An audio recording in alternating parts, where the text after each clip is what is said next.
दीप्ति's diary. बहुत सारे लोगों को अपने दांत निकलवाने पड़े होंगे, तो अगर एक या दो दांत निकाले गए हैं या फिर बहुत सारे दांत निकाले गए हैं या फिर सारे दांत निकाल दिए गए हैं, तो अब क्या करें? उस दांत को रिप्लेस किया जा सकता है? अगर किया जा सकता है तो किस तरह से किया जा सकता है, यानी कि उसके ट्रीटमेंट ऑप्शंस क्या रहते हैं? तो आज का मेरा ये वीडियो उसी बारे में है। तो सबसे पहले जो दांत निकाला गया है उसके रिप्लेसमेंट के लिए दो ट्रीटमेंट ऑप्शंस रहते हैं। पहला है फिक्स प्रोस्थेसिस और दूसरा है रिमूवेबल प्रोस्थेसिस। फिक्स प्रोस्थेसिस में ये होता है कि अगर आपका एक या दो ही दांत निकाले गए और जो दांत निकाला गया है उसके आगे और पीछे दोनों दांत है और अच्छी कंडीशन में है, सपोर्ट ले सकते हैं, ऐसे है, सड़े हुए, ज़्यादा सड़े हुए नहीं है और उसकी पेरिडोंटल कंडीशन भी अच्छी है, तो उस दोनों दांतों के सपोर्ट पे जो दांत निकाला गया है उसके ऊपर हम प्रोस्थेसिस दे सकते हैं, जिसे हम फिक्स पार्शियल डेंचर बोलते हैं, जिसे कॉमनली लोग डेंटल ब्रिज बोलते हैं। तो डेंटल ब्रिज के जैसे मैंने कैप के टाइप्स बताए थे, metal cap, porcelain fuse to metal यानी कि PFM, और तीसरा होता है जिरकोनिया। उसी कैप के जो टाइप्स होते हैं, ये फिक्स प्रोस्थेसिस के भी ये 3 टाइप्स होते हैं। अगर आगे के दांत है तो एस्थेटिकली अच्छे दिखे उस तरह की कैप करवानी चाहिए, यानी कि दांत के कलर की कैप करवानी चाहिए।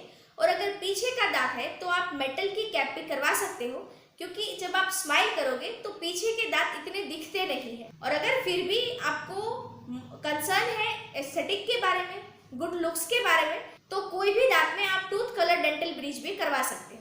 दूसरा ये है कि रिमूवेबल पार्शियल डेंचर, यानी कि आपके 2 या 3 दांत निकाले हैं, ज़्यादा दांत निकाले हुए हैं, आगे पीछे के दांत अच्छे नहीं हैं, ज़्यादा सड़े हुए हैं या फिर आगे पीछे के दांत हिल रहे हैं, तो जो बीच में से दांत निकाला गया है उसको रिप्लेस करने के लिए हम आगे पीछे के दांत जो होते हैं उसका सपोर्ट नहीं ले सकते, तो उस दांत के रिप्लेसमेंट में हम फिक्स प्रोस्थेसिस नहीं दे सकते हैं।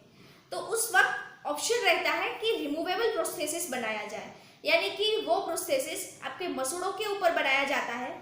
वो प्रोस्थेसिस आप कोई भी टाइम पे पहन सकते हो, वो पहनना रखा जा सकता है वो, और जब आप चाहो तब वो अपने आप ही वो मुंह में से निकाल के साफ करके वापस पहन सकते हो। तो ये हुआ रिमूवेबल प्रोस्थेसिस। तो उसका एक ड्रॉबैक ये भी है कि रिमूवेबल प्रोस्थेसिस जब मुंह में होता है और हम चबाते हैं तो वो फिक्स प्रोस्थेसिस की तरह हम नेचुरल दांत की तरह नहीं चबा सकते हैं, और उसमें चबाने की जो दांत की कैपेसिटी होती है वो थोड़ी सी कम हो जाती है।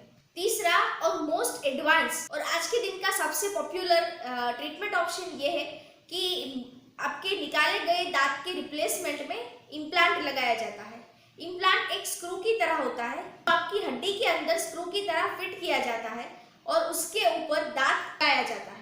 इम्प्लांट लगाने के बाद आप अपने बिल्कुल ही नेचुरल टीथ की तरह ही फील करते हो और चबाते वक्त ही बिल्कुल नेचुरल ही फीलिंग होती है, उसमें चबाने की एफिशिएंसी बहुत ही अच्छी रहती है।